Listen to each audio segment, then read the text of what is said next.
Hey everyone, and welcome to another episode of Community. I have my partner in crime here. Hi Maria. Hey. We are going to talk about something that comes up all the time for us that people have been asking us about so much in the community. It came up a ton at our retreat. People are booking calls with me to talk to me about this.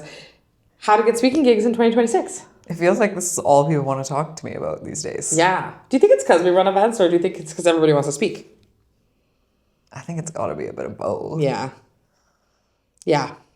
It's tough because I think there are just so many ways, guys, to be making impact in your business that aren't just speaking. So I just want to name that, because I think a lot of times people get really hung up on wanting to be on stage and think that that's the only way to really do well at an event, make a connection at an event, find their people. But there's just so many ways to make impact, but we totally get it as people who have done some speaking, that speaking is just an awesome way to grow your business. Mm-hmm. Yeah, I think it's a great way to grow your business. I do feel like a mistake people make sometimes is they spend a lot of time and energy thinking it's the only way, trying to get speaking gigs, and I think sometimes that energy could be better utilized elsewhere.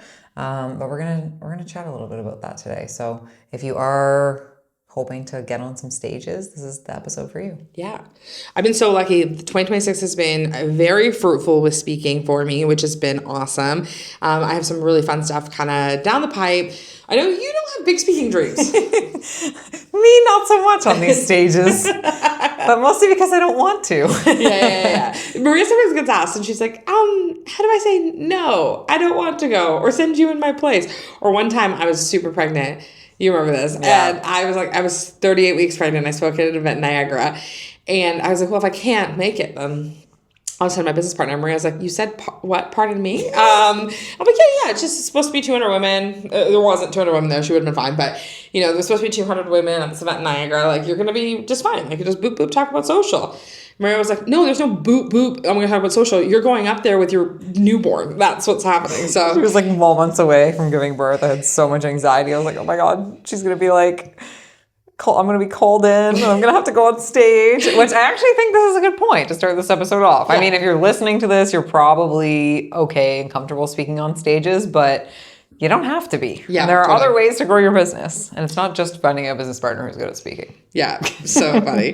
But yeah, no, I have some fun stuff coming up. I'll tell you guys a little bit about it, but we'll go through a little bit about, how to get speaking gigs. But so excited to be speaking at my friend Miriam's event at Believe Again this year, which is a great event at the end of August, Niagara, if you're looking to write a children's book. So I'm so excited about that. I have one that isn't announced yet. That's in September. And then in October, I'm speaking at Imballs, Like-Minded Live in Orange County. So yeah, so many fun things. But that didn't happen all at once. And I think that that's something to remember all the time is unfortunately, one of the things that I tell people all the time when they ask, how do you get speaking gigs? It's you kind of get speaking gigs and then you just capitalize on them and really go try to kill it, give as much feedback and service as possible, and more seem to come up. But early on, I definitely paid some dues on that end. And so we can talk about that a little bit too. Mm-hmm. So let's get into it. If you want to be a speaker, and if I was getting started speaking again, the first thing I would definitely do is build my network. And so this is literally the solution to every problem we have on this podcast. We're do you get to know some people? But all of my speaking opportunities, I think there's one or two I've applied to, Podfest. And I applied to speak at Boss Vision Con, but Amanda's now become a great friend. But most of the time, it's actually been invites through my network. It hasn't been I'm scoping people out and I'm messaging them being do you need a speaker? Which, by the way, we get 50 of those DMs a week. It's kind of crazy. Mostly from people who have never been to Hi by Women. But really it was about building our network and really intentionally just making connections and seeing where they land.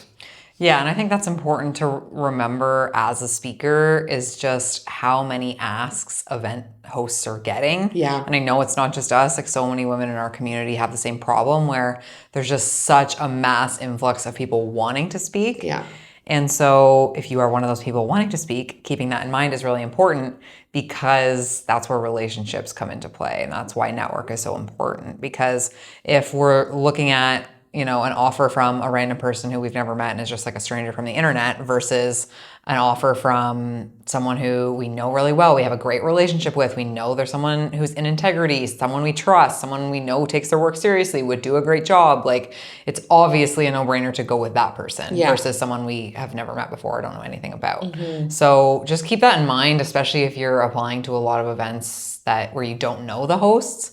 Just remember, they're getting hundreds and hundreds of applications. Sometimes people act like they're kind of doing us a favor. They're like, if you're dire for speakers, like, I'd be more than happy to volunteer myself and, take one for the team. And we're like, oh no.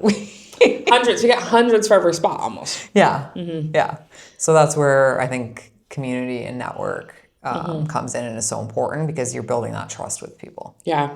The other thing that goes a really long way, and I've said this before, I did another podcast about this topic a few years ago, is going to events that you want to speak at, right? So if I and I have a caveat on this, but if I really was like, oh my goodness, I really want to go to an event, or I want to speak at that event, I want to go, I want to suss it out. I want to see what people are doing. I want to buy a VIP ticket. I want to play all out. I want to add a ton of value.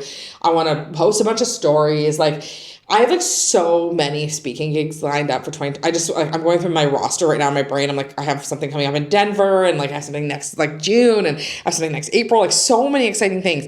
And that's come from going into rooms and not being shy and really adding a lot of value and not being worried that being an attendee is lesser than being a speaker. And I think that's where a lot of people will go and they're like, I can't go to that event because I'm not on stage, or I've gone a bunch of times and they've never chosen me. Playing all out as an attendee and making the most as an attendee, that's actually I would say grown our business so much more in rooms where we were attendees than when I've been a speaker. Of course, there's something so different that comes with being a speaker, but I also want to say too, so a long time ago I said this message of don't come after us about speaking at Have I Women if you're not willing to come. That was something I publicly said, and I still feel that. There is somebody in my DMs who messages me every time Have I Women's done, and it's let me know if next time you need someone. I was like, didn't see it this one. Obviously this isn't a priority for you, but that doesn't mean you can go to every event. Right. And I actually just want to say that too, because that's something that I've come across lately where I actually really have prioritized events that I'm speaking at because I have a responsibility to the host because I'm in a season of my baby being young and my not having any daycare. So I can't go to attend everything, but I still do attend events, but I'm just choosier about the ones that I attend. It doesn't mean though that I think I'm better than attending events. And I think there's seasons for everything, but I just really want people to make sure that they know that attending an event is sometimes the most return you can make on an investment of an event. Yeah, I think that's a great point because I feel like people don't see that. Yeah, you attend events all the time. I love attending events. I get so much ROI. Business ROI, personal life ROI, transformations, business besties. I was actually thinking about Regina because we met Regina at one of our very first events that we attended, and years later she's one of my best friend. I go live with her in Tulum. We have these transformational experiences, and she also runs a social media agency. We bounce ideas off each other. It's so helpful in all aspects of my life. And has it been good for our business? Sure. But for my personal life, it's even had so much ROI. So I think it's really important to check your ego at the door when it comes to I can only go to events if I'm going to be on the stage. Yeah. And remember that when you're in the audience, you also have an equal opportunity to make that impact in your business and in your life. Yeah, I love that. Even sometimes I find too, you and I have both gone to events where I actually find it funny because we run events. I don't know if this happens to you, but when I go to events, people are like, wow, thank you for coming to this event. And I'm I actually was so happy to be here and not running this. And and I'll listen to people on stage who maybe have smaller businesses than we do or are earlier stage, and I have tons to learn from them. So I just want to remind people of that because I think sometimes people are People have a lot of ego when it comes to events. And so that's always like top of mind. So at the core of it for us, it's about building your network. And so inviting people, whether that be, your own events, if you don't have your own events, running, like if you have a podcast, a blog, an Instagram live, like building those high level connections. Our friend Allie just started these like 7-figure founder dinners where she invites like 10 women together for dinner. Like, that's cool, right? Like, it's a great way for you to just make some new connections. So build out that network because you never know where the next speaking gig can come from. My latest one is somebody who came to High Vibe Women because she saw me speak at another event. We were both speakers at it together. She came to High Vibe Women, saw me speak, and is like, hi, I need you to speak at my event, right? So these things are amazing, but they come with time. And the other thing is being in rooms where event hosts are. That's an obvious one. But like investing in those VIP tickets, those peer-to-peers, like if you know there's an event where tons of event hosts go, great opportunity for you to like go meet them, make some great connections. Yeah, even at the last event I attended, there was somebody who I met there who was also a participant who I then found out was like, she does speaking, like she's a speaker. And I think she'd be a great fit for our event. If she randomly DM'd us, would I have thought that? Like, probably not. But I saw the way she showed up at the event. I saw the way she poured back in and was like talking about it on stories and being present, and the way she showed up in the room. Because of that connection, she may end up being on our stage, right? So, never underestimate like who you're sitting beside. Also, guys, like that's a great example too. Like when you show up as an attendee or like a participant or as a speaker, how you show up matters and other people take note, right? So I actually always take note of speakers who just come speak and leave without a great reason, or will not post about it, won't accept the collab post. I'm like, noted. Right? There's a speaker, it's Vanessa Bowen. We love Vanessa. Outed. We love Vanessa. But people ask me all the time for recommendations for speakers, and Vanessa is one of the first people that comes to mind for me because she's such a delight to work with. Like, not only does she kill it on stage, that's only half the work. Yeah. There's other people who have killed it on stage for us who have been nightmares administratively that I would never recommend to another host, right? And the event host, landscape, it's small. There's a group of us have a group chat. So it's like, you just know that people are checking things out. At least in Canada. Anyway, but I think that's a great point, because I was going to mention this, like as a speaker, when you do land those first couple gigs, how you show up matters so much, not only in the room and what you put into your presentation and how you deliver your keynote, but also in all the in-between. Yeah. How you show up on social, how you treat the event hosts, how you treat the admin team of the event host. If you are mean to our admin assistant, you will literally never be invited back. Even as a participant. Yeah, like those things go such a long way. So I think when you do get those opportunities, taking them really seriously, like putting a lot of thought and intention into what you're going to talk about, understanding who the audience is, how you can be most of service to them, and then also like helping the event hosts in the in-between. Like when they ask for your headshot, send it, when they give you a social media post to put out, like post it on your story, like do these things that may seem little and insignificant. They actually make a huge difference, not only to the event host who then can recommend you to other people, but also to all the participants in the room. We even find our speakers sometimes through other participants in the room. Like we've gone to our audience and said, hey, who is the best speaker you've ever seen, who like over delivered, was super engaging, like did an incredible job. And then we look at those people for our events, right? Yeah. So the way you show up really matters, both on stage and in between. Big time.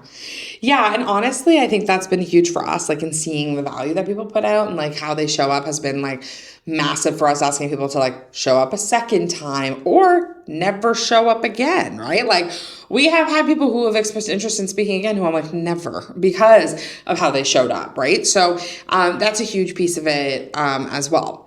The next piece is about building your authority. This one's huge, actually, because most of the time people will be like, I want more speaking opportunities. And I go look on their page. I'm like, what would you talk about? I don't even know that you're a speaker. So you want to leverage your existing community and content to showcase your expertise. So if you have spoken or you get a speaking opportunity, hire a content creator to come with you. 100%.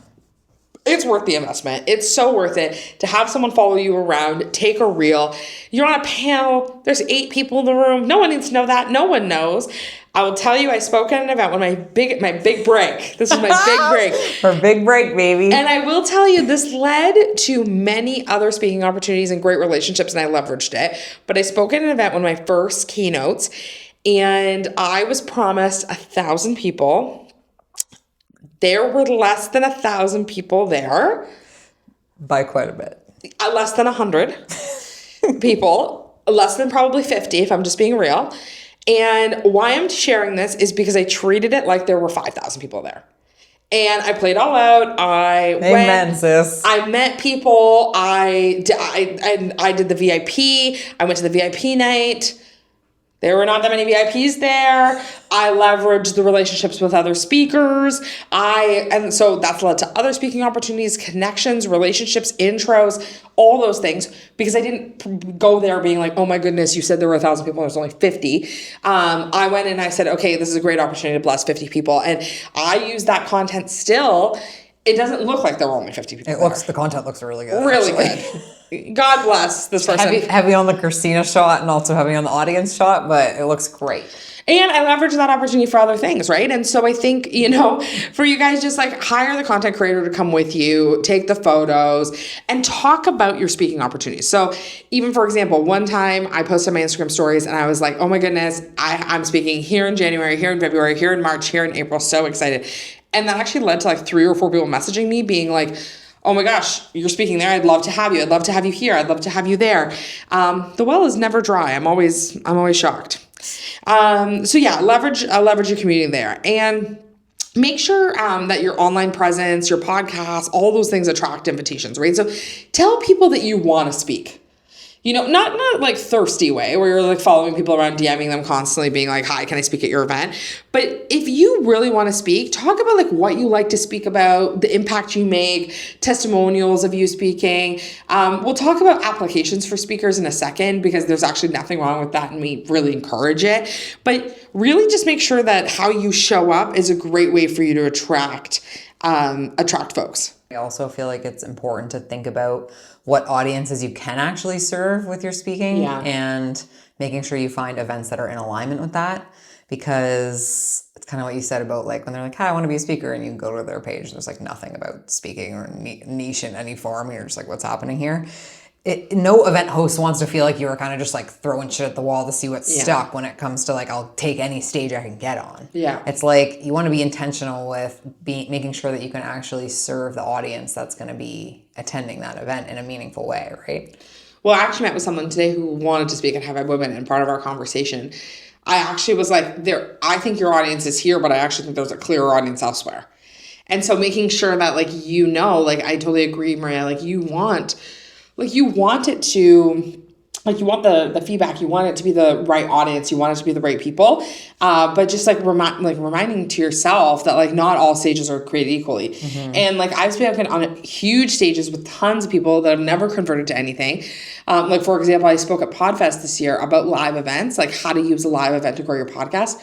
It was actually like the wrong topic, because all these people then DM'd me asking me if I could help them run live events, because it was the wrong offer, right? And so it was a great opportunity, but not the right solution. So not everything is perfect. And like when we talk about social strategy, we always say like, it's good if people unfollow you, or if if you're talking to everybody, you're talking to nobody. Like you do kind of need to niche down a bit. And I think it's the same for events. Like you can't be a fit for every single event. Yeah. Otherwise you're a fit for no event. Yeah. So be intentional about who you actually can serve and what you can teach on, and don't just try and like bend yourself into anything and every opportunity that you see pop up. Big time.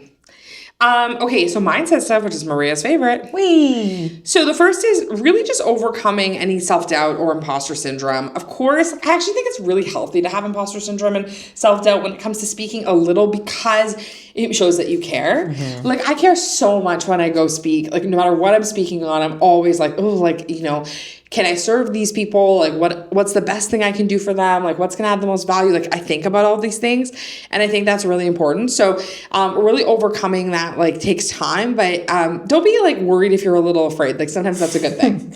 Yeah, I love that quote that's like, imposters don't get imposter syndrome. Yeah. So if you have imposter syndrome, like you're not an imposter.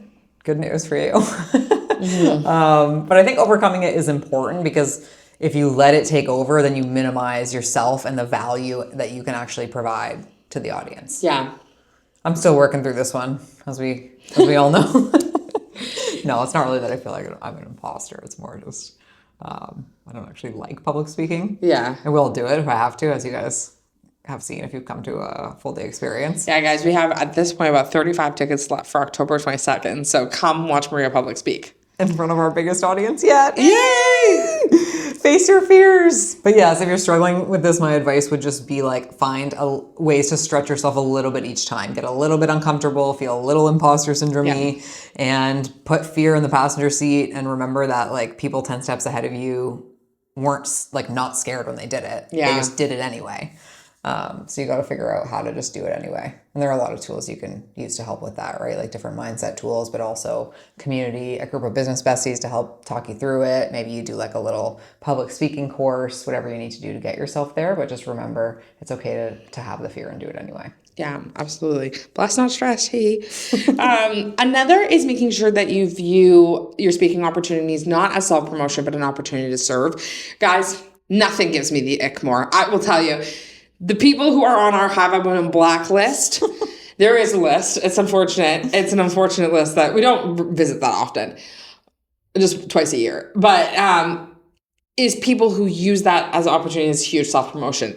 Clients, people, customers will come if you serve. If you provide good value, if you have good conversations, if you add like to the room, you don't need to go up there and serve. I'm an underseller when it comes to speaking. I go up there, I like just serve at the end. I'm like, here's a QR code to a podcast episode. Like, almost to our detriment, I would say. But like people who go up there and are like, I have a 7-day offer and like, like it's like, it ruins it. It absolutely ruins it. So many things. It really does ruin it. You know what I think the most ironic part about it is that like it actually has the opposite effect of what they think it is doing. Like totally. They're like, this is my time to like sell my thing. And first of all, it's not your time to sell your thing. No, it's not. It's not. No. And if you're up there to sell your thing, then like get off the stage because this is like not what this time is for. But I also think, especially now in 2026, people do not want to be sold to like that. It is not, $19.99 anymore where it's like, sell me this pen. It's like, you're giving us the ick. When you're on there being like, scan this thing, you have 48 hours, let's do this. Like, it's like so used car salesman. Like, people do not like it. So I think when you get up there and you're so self-promotional, you're really doing the opposite of what you think you're doing. And you're a lot of times just pushing people away from ever wanting to buy from you or work from you. If somebody gets up there and does that kind of thing, I will like almost never buy from anyone like that, So I kind of like your style. I know what you mean. It maybe is too far the other way because people are like, hi, what do you even do? Like if I wanted to work with you, how would I possibly do that? But I agree that when you add value, then they follow you, then they follow up, and eventually a lot of them do end up working with us. So I think it's better to lean that way than the other way. Yeah, 100%. And also treat every opportunity as a step in a long-term speaking strategy. So this is huge too. Like I have literally spoken at retreats for like 8 or 9 people, right? And like they have been awesome. And I have spoken at, events with, thousands of people. So it's like there's everything kind of in between, and I can show up the same way both times. And I think that's the important thing is that like I know more ROI might come from me coming for 2 hours and coaching, live coaching. Like I've done that for a friend's retreat twice now, and it comes with time, right? So I think don't think of opportunities as, okay, there's 1,000 people, like that's gonna be great, but really, what's the impact? Yeah, like one person can change your business. So I think if you minimize opportunities that you deem small, you're doing yourself a disservice because in that room of 8 people, one of those 8 people could change your business, change your life, be your next investor, like have a connection that like changes everything for you. Meanwhile, you could speak to 5,000 people who none of them ever buy from you. No one does anything to impact your business anyway. Like you don't actually know what the results of that are going to be. So I totally agree. Show up the same way. no matter what the audience size or how important you deem the event. I spoke at an event recently where there was about, I think maybe 45 people in the room. Like it was a breakout. And afterwards, I remember feeling like, okay, well, and what was interesting is it was about how to double your podcast downloads. And so it would mean most of those people would already have a podcast manager. Like there probably wouldn't be people that we'd like sell to. Mm-hmm. And afterwards, this girl came up to me and she manages like a massive podcast for somebody who I listened to this podcast, and she was like, "You were so amazing. Like I would absolutely like love to have you on this podcast. Like you literally have no idea where the opportunities come from. So, or who's like listening to that and they're like, oh, my friend needs that, right? Like you just have to be open to it." I'm just thinking, my mom went to an event the other day. It was like a super small event. She kind of just did it to like, it was sort of like a give back thing. Like she wanted to do something nice for the community. And she's like, look at this guy I met there. He's a dragon. And it was like one of the dragons from Dragon's Den. Oh my God. I was like, pardon? So you really never know who's going to be in these literally. rooms. Or like the amount of times I've been like, oh, I'm looking to meet this person. And someone's like, oh, I know them. I'll intro you. I'm like, oh. Oh my. Wow, spoken existent. Okay, some last pieces. Should you pitch for speaking gigs? So, yes. Like, ultimately, yes. Guys, yes, pitch away. You know, there is an art to it, I would say. Yeah. Kristina has thoughts on this. Give it to us, baby. Apply on the website, okay?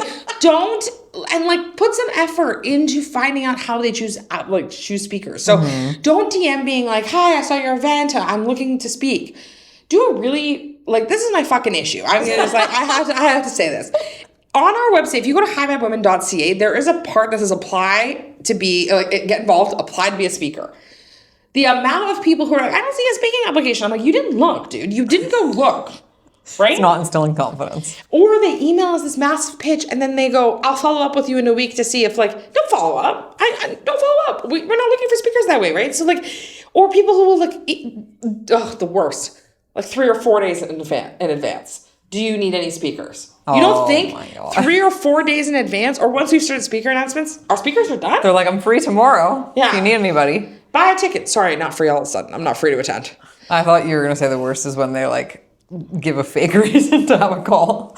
Book a discovery call at the social snippet. This has happened to me too many times where they'll book a call with the social snippet or about a High Vibe Women partnership, and then we get on there and they just want to speak, or they say they want to sponsor, but they want to sponsor with their voice.